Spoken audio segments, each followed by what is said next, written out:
Welcome to MEI Mechanics. We're on the topic of Impulse and Momentum 1, Introduction, and this is video 1.2, Impulse. Now, just to compare what we're going to do in this video to a similar idea that we've met already, we know that when we're talking about a force acting over a certain distance, that force does work. So the work done is the force times the distance travelled in the direction of that force, and that is also equal to the final kinetic energy minus the initial kinetic energy. That's assuming that work done could include gravitational forces if they're there. So we're talking about a change in something as a result of a force acting over a distance. Well, a very similar thing happens when we talk about this idea of impulse. So the impulse in a given situation where we're talking about something, a force acting over a certain time, the impulse is the force times that time, and that tells us the change in momentum. So this idea that kinetic energy and momentum are similar in certain ways because they both depend on both the mass and velocity, well, there's something similar happening when we're talking about changes in these things, that there is some quantity involving the force multiplied by something that can be used to calculate this change. But of course, one big difference is that impulse and momentum, unlike kinetic energy, are vector quantities.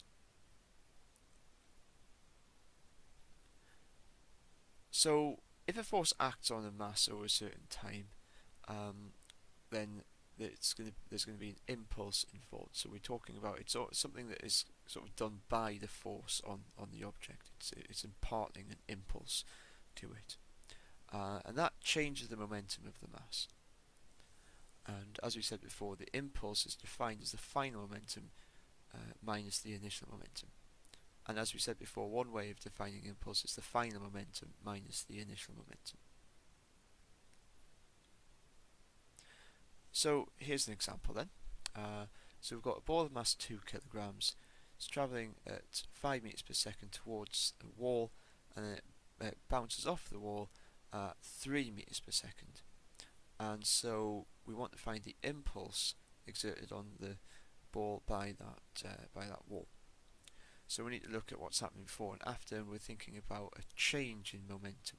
So the impulse is the final momentum minus the initial momentum.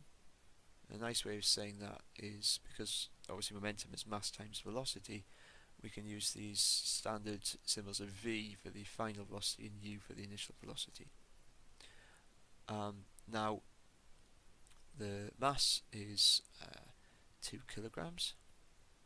The initial velocity, if we call that the positive direction, is 5. The final velocity then is minus 3.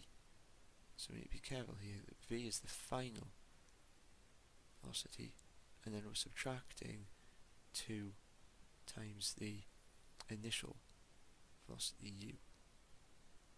Alright, so that comes out as minus 16 Newton seconds. So there's just a neater version of that. Obviously, as well as saying, as well as thinking about I being negative 16 newtons per second, we could also think of it as just being 60 newton seconds acting to the left.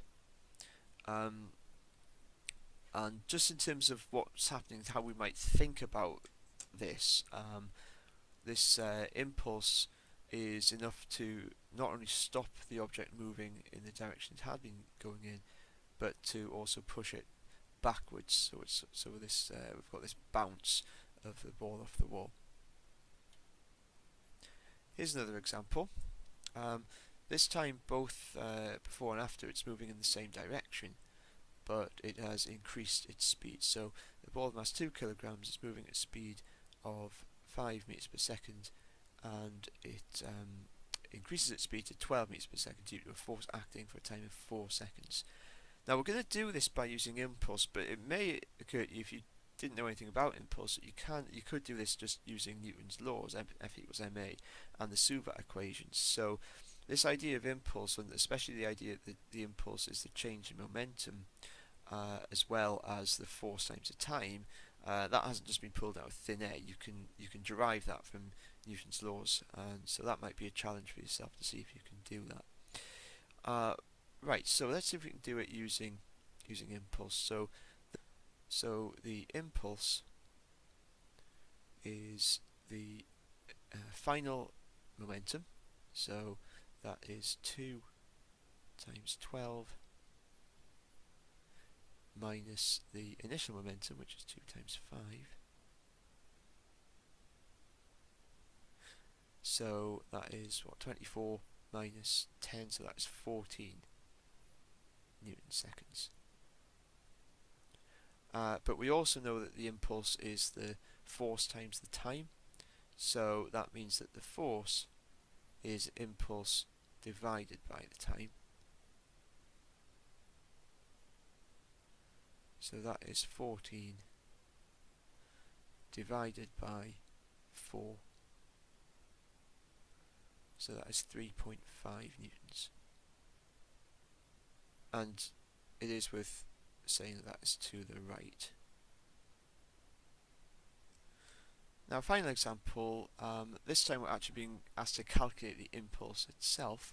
This is when a body of mass 3 kilograms has an initial velocity of 5 meters per second to the right, say, and then changes to 4 meters per second to the left, so it's in the opposite direction. So again, just this basic calculation, final momentum, which is the mass of 3 times the velocity, which is minus 4 because that's slightly to the left,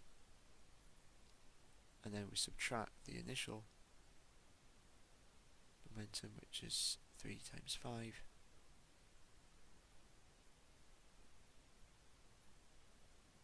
so that is minus 27 Newton seconds. Or, of course, another way of saying that is 27 Newton seconds to the left. So that concludes video 1.2, impulse. The next video will be video 1.3, conservation of momentum.